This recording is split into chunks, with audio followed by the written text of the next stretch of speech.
मैं देह हूँ, मैं अन्नमय प्राणमय मनोमय कोश हूँ, मैं ऐसा हूँ ऐसा हूँ, ये जो धारणा है, ये धारणा का परित्याग कर दो और मैं निरुपाधिक आत्मा हूँ, मैं साक्षी हूँ। अभी आपने सुना, जो मन का साक्षी है वही दृश्य का, वस्तु का अधिष्ठान भी है। तो जो जब मन को देख रहा है, तो भला आदमी जो मन देख रहा है उसका जब अधिष्ठान ही है, वो दृश्य वस्तु उसी में कल्पित है, तो फिर इसमें घबराने की क्या जरूरत? दृश्य वस्तु उसी में तो कल्पित है। क्या पूछ रहे थे? मन का अधिष्ठान तो है ही है। मन का जो साक्षी है वो मन से देखने वाले दृश्य का भी अधिष्ठान है। ये बात ध्यान दो जरा। मन का जो साक्षी है, माने मन देख रहा ना, तुम ही तो कहते हो मन अमुक जगह गया, अमुक जगह, अमुक जगह गया। तो जहां गया वो तुम ही हो, क्योंकि दृश्य का अधिष्ठान तो तुम ही हो और मन के भी अधिष्ठान तुम ही हो। यही बस बात समझ जाए। दृश्य के भी अधिष्ठान तुम ही हो, मन के भी तुम ही। मन को भी तुम ही देखते हो और दृश्य बन करके स्वयं अपने को दिखाते भी हो। दृष्टा दृश्य दर्शन, ज्ञाता गे ज्ञान, ध्याता ध्यान दे, तुम ही बने हुए हो और ध्यान में नहीं रहता। ये बात समझ में नहीं आती। सोचो देखो आंख खोल कर सोचो,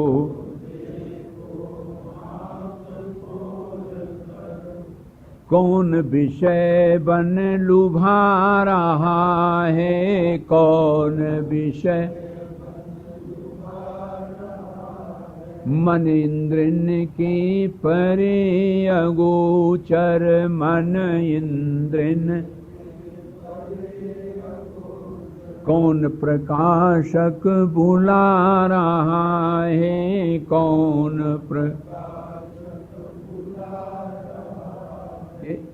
खूब विचार करना चाहिए। मन के, इंद्रियों के, बुद्धि के जो परे है, जो प्रकाशक है, जो इनको हमें बता रहा है, विषय, फिर इंद्रियां, फिर मन, फिर बुद्धि, फिर आप। तो आपके प्रकाश से बुद्धि, बुद्धि के प्रकाश से मन, मन के प्रकाश से इंद्रियां, इंद्रियों के प्रकाश से विषय ग्रहण किए और बड़े चाव से इतना परिश्रम करने के पश्चात ये विचार नहीं किया कि ये तो हमें बांध रहे हैं। विषय माने होता है विषणंतीत विषया, जो बिना सुई तागा के मन में बंध लगा दें, गांठ लगा दें, और फिर वो गांठ खुले ना। मजे की बात तो है कि जड़ चेतन ग्रंथ पर गई, जदम वर्षा छूटत कछने, श्रुति पुराण बहु कहे से उपाई, छूटना अधिक अधिक और जाए, और उलझती है और उलझती है और उलझती। एक सज्जन कल कह रहे थे कि योग वाशिष्ठ सुनते समय तो बहुत अच्छा लगता है, ये मन होता ये पुस्तक ले लें, इसी को पढ़ें तो बहुत बढ़िया है, बहुत अच्छा है। तो योग वाशिष्ठ पुस्तक अच्छी है कि उसमें जो लिखी हुई बातें अच्छी हैं, और कितनी देर रहती हैं? बोले हाँ ये बात तो सही है। ये बातें ये तो समझ लिया, मन का जो साक्षी वही दृश्य का अधिष्ठान, ये तो समझा ही समझाया है। माने मैं ही अपने को दृश्य रूप में देख रहा हूं, देह से, इंद्रियों से, मन से, बुद्धि से। हम तो परे हैं, हम इनके प्रकाशक हैं। ये जड़ होने के कारण आत्मा नहीं है। न आत्मा बपू पार्थिव इंद्रियाणी, जो आने वाली चीज है जिसको हम स्वयं देख रहे हैं, जागृत में दूसरी दें, स्वप्न में दूसरी दें और सुसुप्ति में गायब।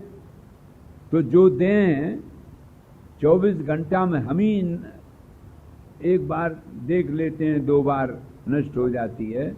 जागृत वाली देह स्वप्न में खत्म हो गई, स्वप्न वाली देह जागृत में खत्म हो गई, और सुसुप्ति में दोनों खत्म हो गई। इंद्रियां भी, मन भी, बुद्धि भी, सबका सब सुसुप्ति में लय हो जाता है। तो हम ही रोज प्रैक्टिकल देख लेते हैं, लेकिन देखने पर भी आ जाए विचार तब। अभी आपने दोहराया, और शायद ही इस बात पर चिंतन गया हो कि मन इंद्रियन के परे अगोचर कौन प्रकाशक बुला रहा है। मन के, इंद्रियों के, बुद्धि के परे प्रकाशक है इनका, वो आखिर कौन है? तो मैं ही हूं। इस प्रकार से जब प्रहलाद ने चिंतन किया तो समाधिस्थ हो गए।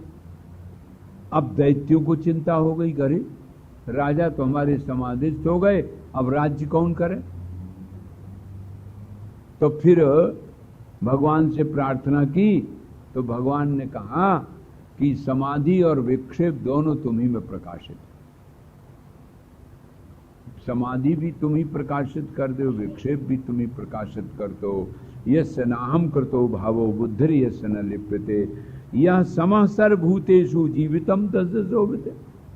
अरे जिसमें अहंकृति न हो, करना होने में बदल जाए, फिर आप कर्म के बंधन में नहीं पड़ोगे, राज्य भी कर सकते हो। तो बलि ने राज्य किया, प्रहलाद ने राज्य किया, जनक ने राज्य किया, राज्य कर। और देखो अर्जुन ने भी युद्ध किया और राज्य किया। ऐसा नहीं है कि अकर्मण्य होकर के निठल्ले बैठ के हाथ पे हाथ धर के बैठ जाओ, ये सिखाता हो वेद। शास्त्र तो तुम्हें बताता है कि नदी में कूदो और भीगो ना।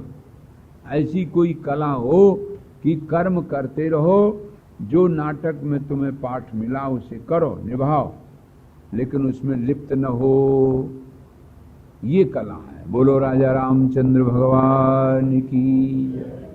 ओम शांति। नारायण नारायण।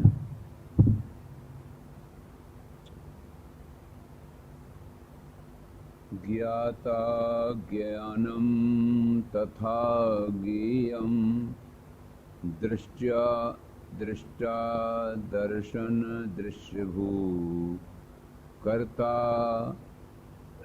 हेतु क्रिया यस्मात् तस्मै ज्ञप्त्यात्मने नमः, तस्मै ज्ञप्त्यात्मने नमः।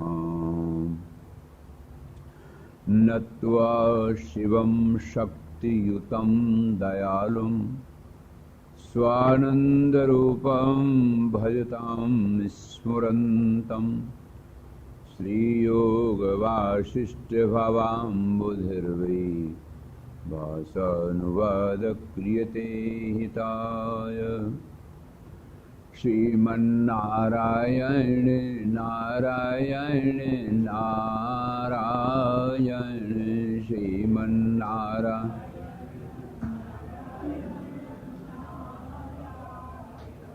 श्रीमन्नारायण नारायण नारायण, श्रीमन्नारायण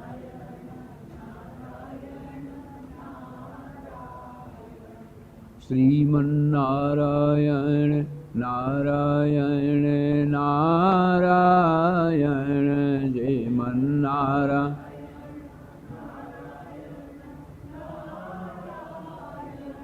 श्रीमन्नारायण नारायण नारायण, श्रीमन्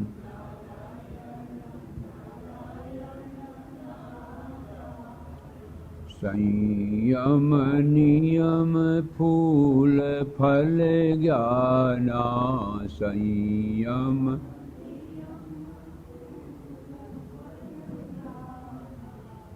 हरिपद रति रस वेद बखाना, हरिपद रस वेद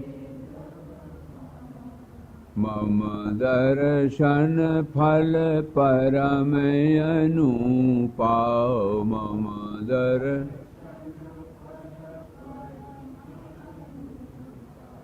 जीवो पावो निज सहज स्वरूपा जीवो पावो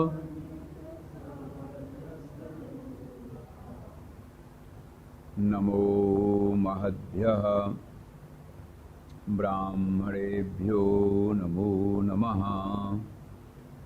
परम प्रेमास्पद परमात्म स्वरूप नारायण नारायण नारायण। श्री योग वासिष्ठ प्रकरण में आप उपशम प्रकरण श्रवण कर रहे हैं।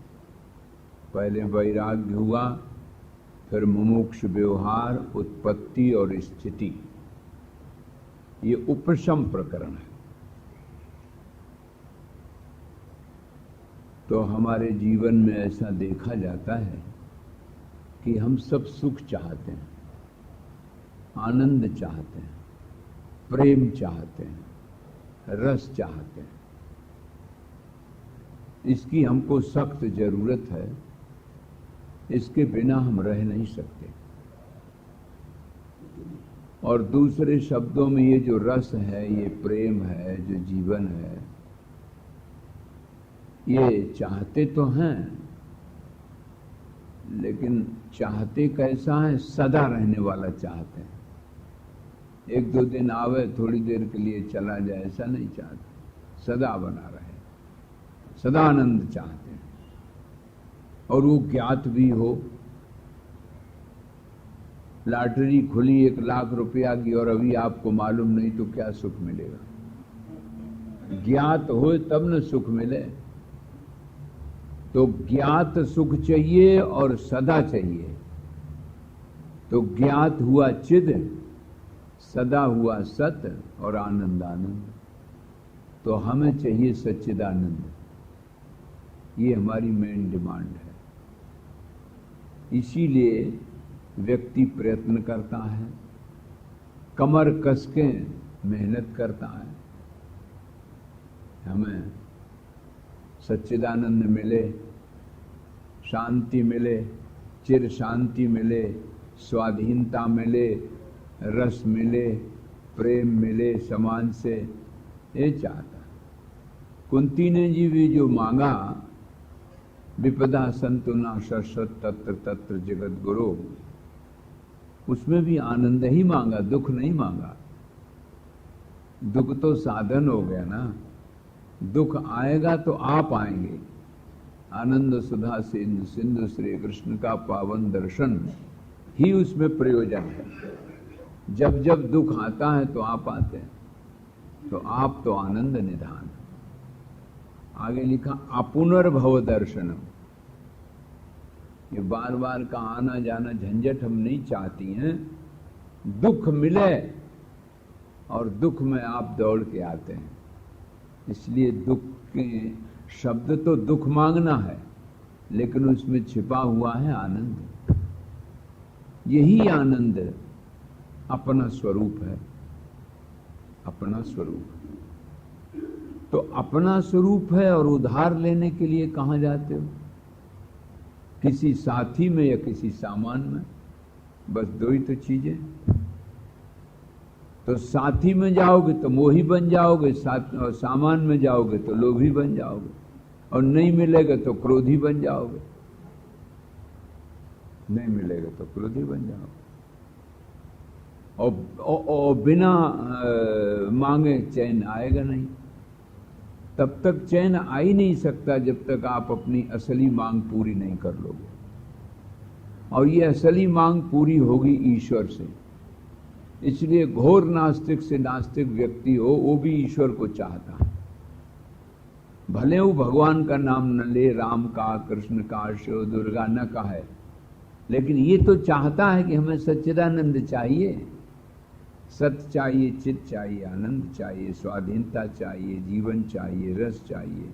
रसो वही सा भगवान का नाम चाहिए। आस्तिक नास्तिक सबको। और मनुष्य को ही नहीं, मनुष्य पशु पक्षी तिर्यक योनि जो कुछ भी है प्राणी मात्र को चाहिए आनंद। इसलिए वो बेचारा दौड़ता है, भटकता है, और भटक के बिना रहेगा नहीं, क्योंकि उसे तो चाहिए। अरे जिसको प्यास लगी तुमको चुप रहो, अभी बोलो ना, कई बार बड़ा गड़बड़ हो जाता। एक बच्चे को सिखा दिया माई ने कि देखो वहां कथा में चल रहे हो, चुप रहना, बोलना नहीं, और अगर कहीं पेशाब लग गया है तो बोले कहना गाना गाना है। गाना गाना कहोगे तो हम समझ जाएंगे, तो तुमको बाहर ले जाएंगे। कहा ठीक। तो कथा शुरू हो गई, और माता की जगह पिताजी ने उसको गोदी में ले लिया। अब वो गोदी में लिए था, थोड़ी देर में उसने काम तो गाना गाएंगे। उन्होंने कहा चुप, अभी गाना नहीं गाना है, अभी कथा हो रही ना। बोले नहीं हम तो गाएंगे। और बच्चा कैसे रहा, अरे अभी मत गा, देखना नहीं कथा हो रही, चुप चुप। जब बाहर चलेंगे तब गाना खूब जोर जोर से। बोले नहीं हम तो गाएंगे। तो उन्होंने कहा कि अच्छा अगर नहीं मान रहे हो, थोड़ा गाना है ना तो चिल्लाओ नहीं, मेरे कान में गाए दो। तो उसने कान में गाए दिया। अरे भाई जिसकी जो भाषा है वो न समझेगा। तो भाई बात यह है कि देखिए, जिस शब्द को हम अर्थ को नहीं समझते, उस शब्द के उस अर्थ के अनुसंधान में हमारी प्रवृत्ति नहीं होती।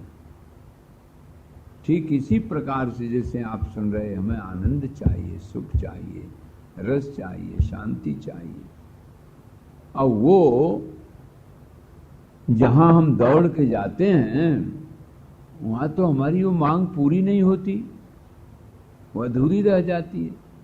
तो जो अधूरी रह जाएगी तो उसको पूरी करने के लिए फिर जन्म लेना पड़ेगा।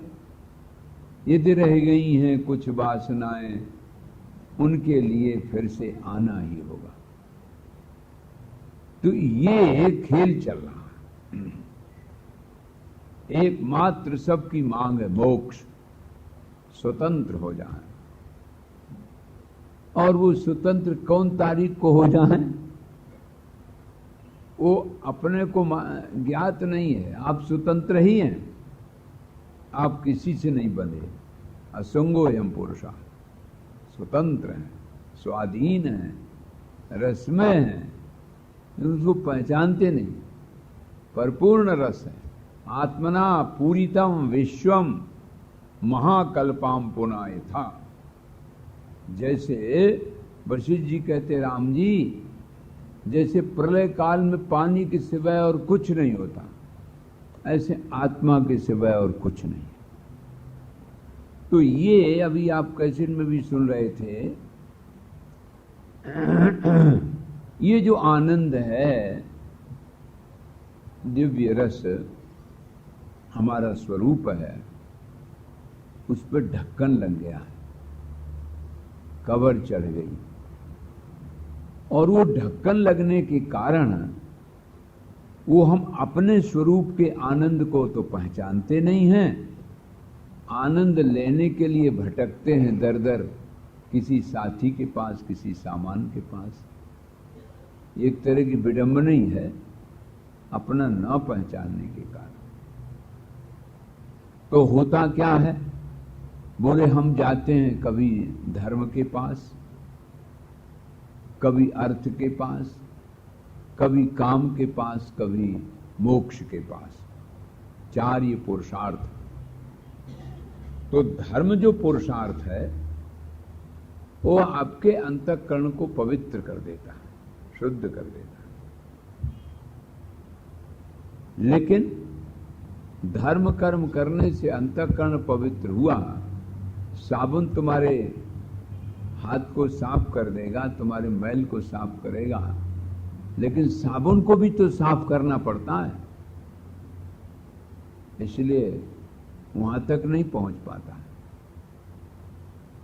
अब प्रश्न ये हुआ कि जिस संयोग से हम सुख चाह रहे थे, अर्थ चाह रहे थे, जिसके लिए हमने पूजा पाठ धर्म कर्म किया, वो तो अधूरा ही रह गया, क्योंकि तो ही समाप्त हो गया।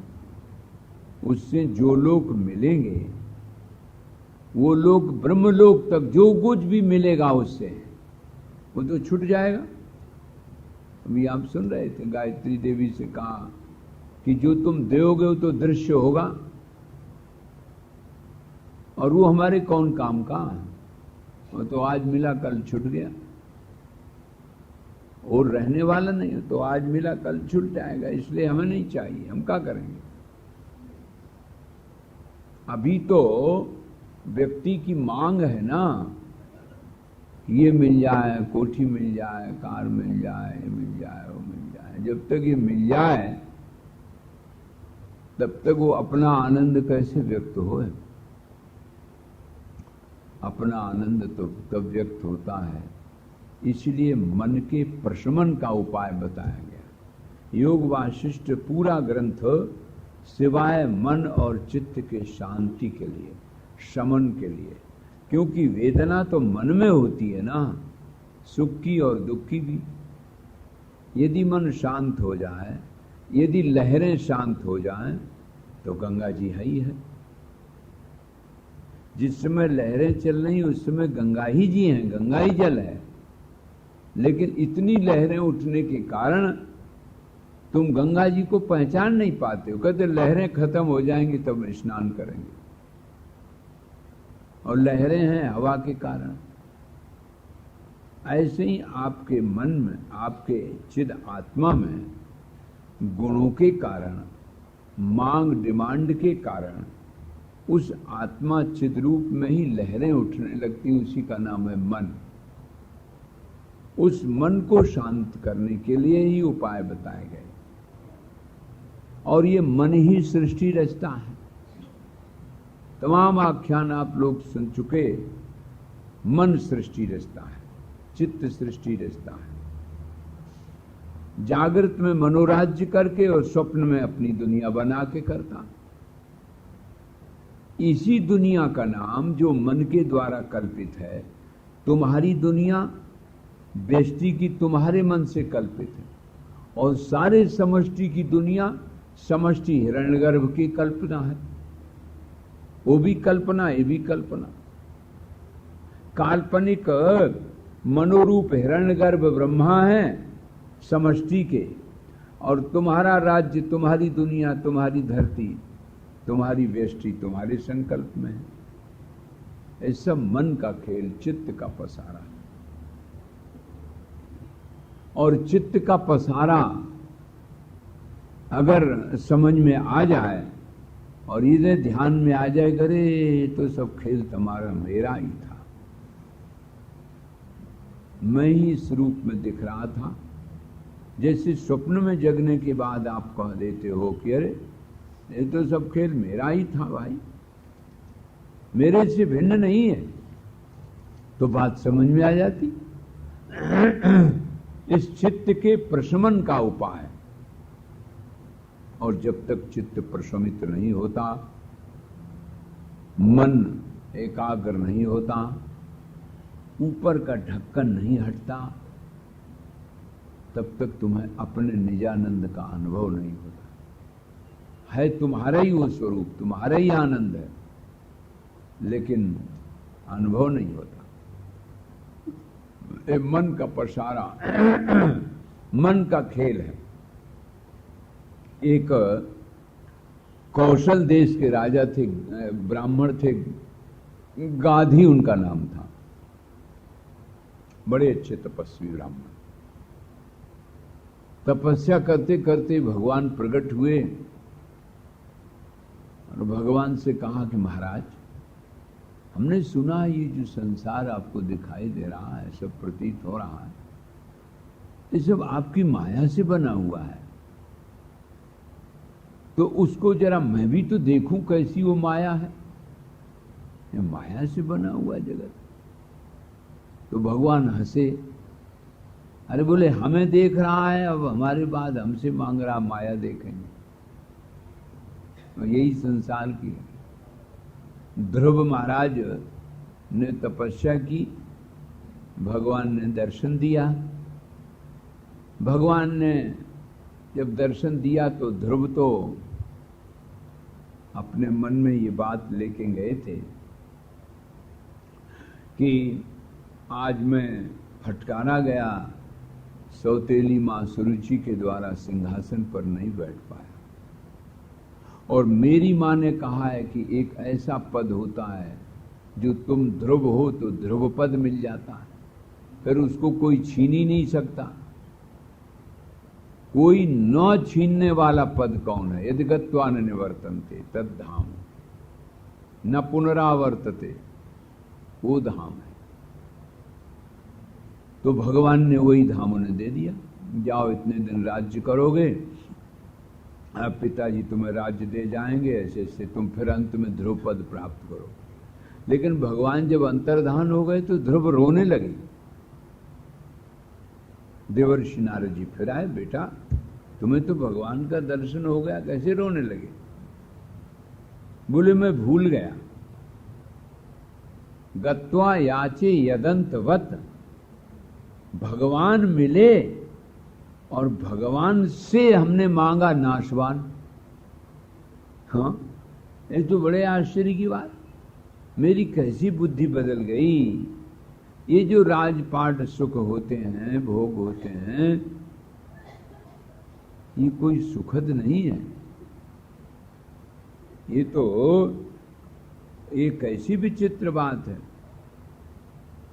किम भोगैर राज्येन वा राज्यादिषु सुखेषु च संतुष्टा तुष्ट मनसा विदितानंद दुर्धरान।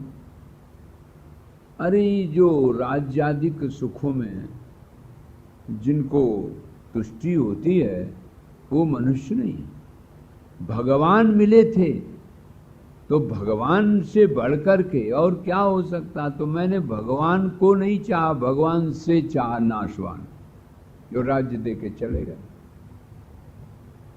यही तपस्या से, आराधना से प्राप्त फल। और उसका परिणाम ये हुआ कि ध्रुव महाराज को भगवान का दर्शन हुआ, इतनी तपस्या की और फिर यक्षों के साथ वो भयंकर युद्ध किया महाराज, तमाम हत्या कर डाली। तो मनु ने आके समझाया कि क्यों हत्या कर रहे भाई। मनु ने आके समझाया। तो कहने का अर्थ एक ये है कि यही स्थिति एक ऐसी होती है कि तपस्या और आराधना करने के पश्चात व्यक्ति मांगता है माया। रुपया दे दो, कोठी बन जाए, नौकरी लग जाए, और भगवान मिला और भगवान से मांगा ये। वो तो तुम ना भी मांगो तो भी तुम्हें मिलेगा जो प्रारब्ध में होगा। शरीर जिस दिन बनता है उसी दिन उसके माथे में जाति आयु भोग लिख जाता है। अब व्यक्ति निठल्ला बैठा रहा है तो बात दूसरी, ने पुरुषार्थ करे तो मिलेगा ही। उसको मांगने न मांगने का कोई फर्क नहीं पड़ता, तो मिलेगा। जब सृष्टि के पहले अन्न और जल भगवान पहले बना देते हैं, पहले अन्न की सृष्टि की, जल की सृष्टि की, प्रकाश की सृष्टि की, तब सृष्टि की, तो अब आप ऐसे ही अंदाज लगा लो तो मिलेगा ही। गादी महाराज ने माया मांगी, भगवान मुस्कुराए, बोले ठीक है मिल जाएगी। माया हमें चाहिए, माया देखना चाहते कैसी होती है। सो एक दिन गए स्नान करने, सरोवर में डुबकी लगाई। तो जैसी डुबकी लगाई तो पता चला मैं मर गया। अब मेरा घर वालों ने सबने दाह संस्कार कर दिया और बहुत सब रो रहे हैं, बाल बच्चे सब। दाह संस्कार हो गया। इसके बाद में एक चांडाल के घर पैदा हुआ जाकर। अब चांडाल के घर पैदा हुआ, वहीं मैं पला पुसा सुअरों के बीच में। अब चांडाल जब मैं 16 वर्ष का हो गया, विवाह हुआ, पत्नी मिली, बाल बच्चे हुए, लेकिन पत्नी में इतना मैं रम गया कि न जाने कितने वर्ष बीत गए, मुझे होश ही नहीं रहा। और इसके बाद मेरी पत्नी जब मर गई तो मैं बड़ा दुखी हुआ। किसी भी प्रकार से बहुत जगह गया, समझाया बुझाया सबने, लेकिन वो ही हमारे सामने बार बार आ जाए। सोते में, उठते में, बैठते में उनके रूप का, उनके सेवा का, उनका भाव वही चित्त में बना रहा। ऐसी विचित्र दशा हो गई तो मैं पागल की तरह, गांधी जी कहते, घूमने लगा। तो घूमते घूमते बहुत दूर चला गया, एक दूसरे प्रांत में, कीट नामक देश में चला गया। तो वहां का राजा मर गया था। तो वहां का नियम था कि जो पहले बार मिल जाए अनायास, बस उसी को राजा बना दो। तो मुझे सिपाहियों ने पकड़ लिया, चलो चलो चलो तुम्हें राजा बनाए। मैं रोने लगा, भैया मैं भूल से यहाँ आ गया और हमारी गलती हो गई। बोले नहीं नहीं, गलती नहीं, तुम्हारे बड़े भाग्य खुल गए, चलो तुम्हें राजा बनाया जाएगा। बहुत कहा, नहीं नहीं, चलो तुम्हें राजा बनाया जाएगा। और वाकई में राजा बना दिया जाता। मैं तो था चंडाल। अब राजा तो बन गया, राज सिंहासन पे तो बैठ गया। 8 वर्ष बीत गए। तो एक दिन न जाने किस हिसाब से मंत्रियों ने पता लगा ली कि तो चंडाल है, तो झट सिंहासन से हटा दिया है। राम राम राम। इतने दिन तक हम एक चंडाल की आज्ञा में रहे। मंत्रियों ने, विद्वत परिषद ने, ब्राह्मणों ने बड़ा फटकारा, तो ये बेचारे फिर चल दिए वहां से। तो वहां के ब्राह्मणों ने कहा कि एक राजा, चंडाल राजा के अंडर में हम लोग रहे। अरे राम राम राम, ये तो बड़ी भूल हो गई, प्रायश्चित करो। तो सब ब्राह्मणों ने प्रायश्चित किया और इसने कहा प्रायश्चित करो, बोले अग्नि में जल जाओ। सो धू आग जलाई गई और ये उसी में कूद पड़े तो सरोवर में जो डुबकी लगाए तो सो उछल गए। बोले अरे, मैं तो डुबकी लगाए ज्यादा से ज्यादा 2-4 मिनट हुए होंगे, लेकिन 2-4 मिनट में कितना हो गया। इतने मैं मर गया और चंडाल हो गया और पत्नी के साथ इतने दिन विहार किया, बाल बच्चे, और फिर राजा हो गया। इतना डुबकी 2-4 मिनट में इतना बड़ा समय बीत गया। बड़ा आश्चर्य हुआ। खैर अब आया, अपने स्नान करके निवृत्त हुए, डुबकी लगाई आए। तो बैठे थे अपनी कुटिया में, तब तक एक ब्राह्मण आया, बड़ा दुबला पतला। तुम कौन? बोले मैं कीट देश से आया हूं, वहां हम सब ब्राह्मणों ने एक प्रायश्चित किया था, चांद्रायण व्रत। क्यों भाई? बोले बात एक है, वहां एक चंडाल राजा आ गया और 8 वर्ष तक राजा करता रहा, राजा बना रहा। तो उसके कारण हम सब लोग ने उसका अन्न खाया, राजा अन्न, तो बड़ा दोष हो गया। तो हम सब लोगों ने चांद्रायण व्रत किया, इसलिए हमारा शरीर बड़ा कृश हो गया। और वो 8 वर्ष तक राज्य करता रहा। तब पता लगा कि तो चंडाल है, तो उसको भगाया। फिर उसने जब बहुत गिड़गिड़ाया, कैसे प्रायश्चित हो, तो बोले आग में कूदो। तो आग में वो जल गया। इसने सोचा वो तो मैं ही हूं, मैं ही गया था और मैं ही वहां राज करता रहा। जब सबने बड़ा गड़बड़ मचाया तो मैं ही तो कूदा था। तो आग में जो मैं कूदा था वो हूं मैं, कि जो पानी में डुबकी लगा रहा था वो हूं मैं। अब ये पानी में डुबकी लगाने वाला और 2-4 मिनट में इतना बड़ा काल बीत गया, मैं कौन हूं आखिर? और चले देखें, अच्छा वहां वाकई में बात सही है ऐसी। उनका कि ठीक। कहा कि वो कहाँ का चंडाल राजा था, क्या था? बोले ये सब तो हमें नहीं पता, लेकिन 8 वर्ष तक कहाँ है, चलो। उसको लिवा गए और वाकई में वहां देखा कि वो ब्राह्मणों ने प्रायश्चित किया है, और जहां वो चंडाल आग में कूदा था वहां वो आग है।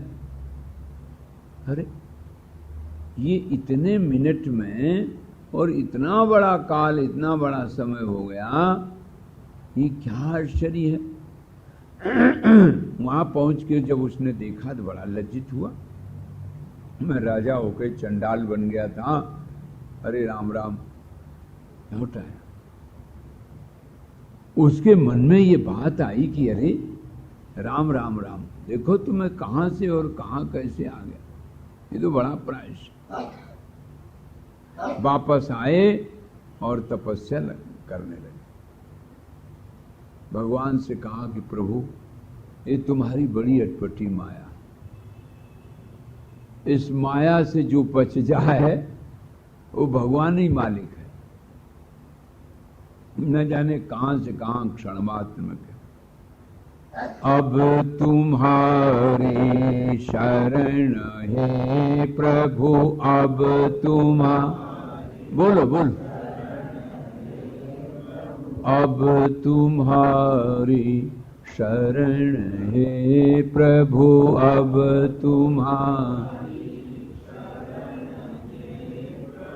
चतुर्दिक हम भटक आए, चतुर्दिक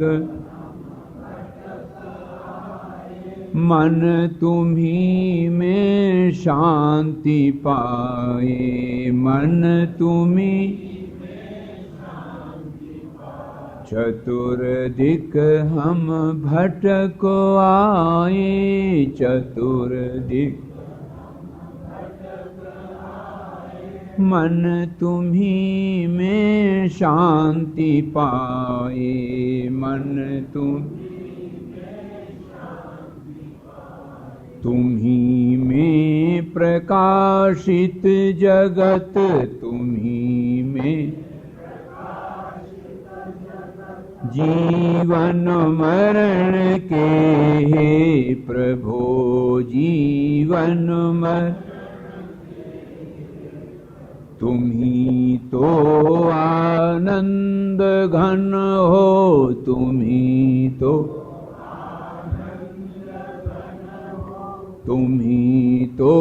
आनंद घन हो, तुम्ही तो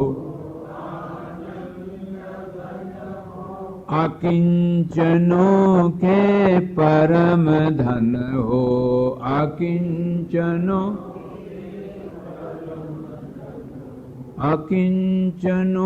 की परम धन हो, अकिंचनों हुआ करता सभी के हित हुआ, तुम्हारा अवतरण है प्रभु, तुम्हारा चतुर्दिक हम भटक आए, चतुर्दिक मन तुम्ही में शांति पाए, मन अब तुम्हारी शरण है प्रभु, अब गाधी ने जब ये भजन गाया और शांत चित्त होकर के आश्रम में बैठ गए, बोले अरे वस्तुतः जिस माया को मैंने इतनी बड़ी तपस्या भगवान की करके चाहा था, वो माया अब समझ में आई कि उसका तो कोई अस्तित्व ही नहीं। ये मेरा अज्ञान, ये मेरा मन, ये मेरा भटकता हुआ चित्त ही तो है। इस चित्त को बाधित करके जब व्यक्ति शांत हो जाता है तो ये माया चक्र बच जाता है। इसी माया चक्र की जो नाभि है ना, वही चित्त है। बीच की जगह को नाभि बोलते हैं, जिसमें आरे लगे होते। चित्त शांत हो जाए, नाभि के कारण इन्हें चक्र चलता है। माया चक्र में नाभि चित्त है, और वह जब चित्त शांत हो जाता है, जैसे लहरें शांत हो जाती हैं और गंगा जल, फिर गंगा जल के अतिरिक्त और वहां कुछ नहीं। इसी प्रकार से ये हमारा जीवन है। मैंने आपको बताया था कि सुख और दुख की वेदना चित्त में ही तो हुआ करती है, और चित्त ही हमारे जीवन को नचाता भी है और बचाता भी है। ये हमारे ऊपर बात है। हम चाहें तो इस चित्त को प्रशमित करके, प्रशमित स्वके मनस स्वके स्वरूपे भवति सुखे स्थिति ही कहते हैं। जिस समय मन शांत हो जाता है, चित्त शांत हो जाता है, तो अपना निजी सुख का अनुभव होने लगता है। शुरू में आपने सुना अपना निजी आनंद है, लेकिन भटक रहा है बाहर मांगने के लिए। ये कैसी विचित्र वेदना। कभी कभी बड़ा आप लोगों को भी 24 घंटे में एक बार जरूर ये बात आती होगी कि अरे जब हम ही आनंद स्वरूप हैं, हमारा ही आनंद स्वरूप है, तो फिर आनंद को मांगने के लिए हम दर दर क्यों भटक रहे हैं, और क्यों इतने जन्म पर जन्म लेना पड़ रहा है। इसमें जरूर कुछ रहस्य, जरूर हमारी लापरवाही है। हम अपनी लापरवाही के कारण और भटक रहे हैं, और कहां कहां कब से भटक रहे हैं। कितने बार गाय बने, बैल बने, ऊंट बने, गधा बने, और हो सकता है कभी ब्रह्मा भी बने हो। झूला, श्रावण में झूला झूला जाता है, तो उस पे डंडे पे खड़े होके और रस्सी दोनों पकड़ते हैं और खूब आगे तक ले जाते हैं, और बालक बड़ा प्रसन्न होता है, बोले वाह इतनी दूर तक देखो हम आ गए। लेकिन ये ध्यान भूल जाता है जितनी दूर वो आगे गए उतने वो पीछे भी जाता। झूले का नियम है कि जितना ही आप अपने फोर्स से, ताकत से आगे ले जाओगे ना, रस्सी तो ऊपर बंधी है डाली में, उतने वो पीछे भी जाएगा। लेकिन हर टर्न पर चाहे तो अपने आश्रय से मिल सकता है। यही जीव की दशा है। बहुत आगे बनते बनते ब्रह्मा तक पहुंच गया, और फिर पीछे आया तो बहुत कीड़ा मकोड़ा वृक्ष वनस्पति भी बन गया। अब कहां से कहां झुका और कहां से कहां चला है। यदि चाहे तो अपने आश्रय में हो सकता। सुखी मीन जहां नीर अगाध, अगाध जल, अगाध आश्रय परमात्मा का मिलने के लिए तैयार, लेकिन बेचारा कैसे भटक रहा है, कैसी दुर्दशा हो रही है। इस बात को सोचा गांधी ने, और शांत स्थिर होकर के बैठ गए। चित्त शांत हो गया, जिसकी तलाश थी वो आनंद उपलब्ध हो गया। इसी प्रकार से एक कथानक आती कि एक महर्षि उद्दालक ऋषि थे। वो गंधमादन पर्वत पर रहते थे। परशुराम जी महाराज ने जहां तपस्या की, एक दिन उनके विचार आया मन में कि प्राप्तव्य वस्तु क्या है, कौन सी चीज ऐसी है जिसके लिए हम प्रयत्न करें और वो मिल जाए। इसलिए वो समाधिस्थ हो गए, बद्ध पद्मासन लगाया और समाधि में बैठ गए। बोले ये पता लगाना है कि प्राप्तव्य वस्तु क्या है। तो आप तो ये कहोगे कि वाह वाह वाह वाह, इससे हमको क्या मिलेगा? इतनी देर कंप्यूटर सीखें तो सब कुछ मिल जाएगा, इंटरनेट पे से पता चल जाएगा। इतनी देर हम इंजीनियर, डॉक्टर, वकील बने, उसके लिए प्रयत्न करें, बिजनेस, व्यापार करें।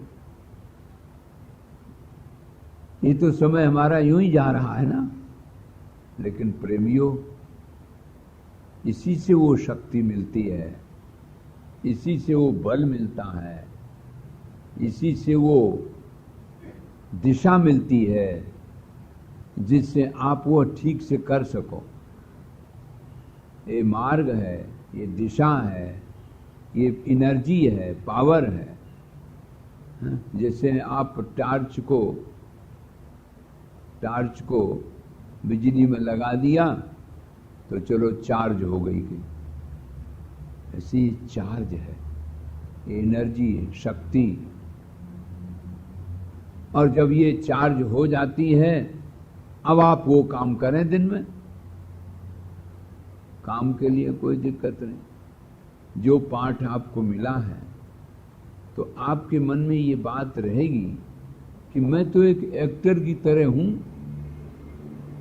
हमें जो सूत्रधार ने पाठ दिया है वो पाठ हम करेंगे उसी के अनुसार, तो फिर कर्तापना नहीं आएगा। क्योंकि भाई कोई भी एक्टर होता है ना, उसको तो ये विश्वास रहता है कि हमें ये पाठ दिया गया, हमें ये पाठ करना है, और अच्छा होगा तो हमें अच्छी सर्विस मिलेगी, सूत्रधार प्रसन्न होगा। तो भगवान ने कहा कि जो पाठ जिसको दिया गया वो पाठ अच्छा करता है, मेरी इसी में प्रसन्नता है। और ये न कहा कि ये हमें क्यों दे दिया, ये पाठ नहीं देना चाहिए था, ये देना चाहिए था। यस्मान्नो दुजते लोको लोकान्नो दुजते चयः हर्षामर्ष भयोद्वेगैर मुक्ता यह सच में प्रिया। भगवान ने कहा कि मीरा की तरह जहर पियो, प्रहलाद की तरह आग में कूदो और तब हम प्रसन्न होंगे। ना ना ना, उन्होंने तो कहा सच में प्रिया, वो मेरा प्यारा है। यस्मान्नो दुजते लोको लोकान्नो दुजते चयः। गीता के 12वें अध्याय के ये मंत्र अद्वेष्टा सर्वभूता नाम से लेकर के 20वें तक ऐसे अद्भुत मंत्र हैं जिनमें भगवान ने ये बताया कि हम प्रसन्न कैसे होते हैं, हमारा प्यारा कैसे बनता है। मीरा की तरह जहर पीना नहीं बताया, न प्रहलाद की तरह आग में कूदना बताया, न ध्रुव की तरह एक पैर से खड़े होकर तपस्या करने की बात बताई। समाज में रह करके जो पाठ दिया गया उस पाठ का ठीक से निर्वाह अगर करता तो मैं प्रसन्न हो जाता। उससे कोई न डरे, न वो किसी से डरे, न उससे कोई घृणा करे, न वो किसी से घृणा करे। देखो दोनों में बात आ गई। बड़ा सुंदर संकेत किया, अद्वेष्ट सर्वभूतानाम। लो, संसार में किसी भी प्राणी से द्वेष न करे। अरे बोले भाई द्वेष हम तो नहीं करेंगे किसी से, और वो अगर हमसे कर रहा है तो क्या आप भूल गए जो परमात्मा तुम्हारे दिल दिमाग में बैठा है, वो जो तुमसे द्वेष कर रहा है उसके भी दिल दिमाग में तो वही बैठा है। ये बातें ही आदमी भूल जाता है। भाई वो हमसे द्वेष कर रहा है, ठीक है, कर रहा है, करने दो, लेकिन जो परमात्मा हमारे भीतर बैठा है, जो द्वेष न करने की प्रवृत्ति दे रहा है और उसमें द्वेष करने की प्रवृत्ति दे रहा है, तो क्यों कर रहा है? या तो हमारा ऋण चुका रहा है। मान लीजिए किसी ने आपसे रुपया ले लिया और रुपया वो नहीं दे रहा है और कह रहा मेरे पास है ही नहीं, तुम्हें जो कुछ करना हो सो कर लो। आप सोचो, या तो तुमने उससे पहले ले लिया है तो दो पट गया, चलो जाने दो। और अगर नहीं ले लिया है, नहीं पटा है, तो उससे तो तुम्हारा नुकसान नहीं, फायदा ही है। क्यों आगे पटाएगा? और ना पटाएगा या पटाएगा तो लक्ष्मी कोई तुम्हारी तो है नहीं, लक्ष्मी तो लक्ष्मी है। लक्ष्मी का पति एक ही भगवान है। और अगर कोई पति बनेगा ना तो 2 लात मारेगी। इसी 2 लात को दौलत बताया गया है। बोलते हैं ना दौलत है, 2 लात मारेगी। इसलिए इसके तो पति एकमात्र भगवान है। एक आपको उदाहरण दिया, भगवान के घर में लक्ष्मी भी है, अर्थ भी है और काम भी है। काम तो उनका बेटा बना हुआ है। कैसा सुंदर संकेत।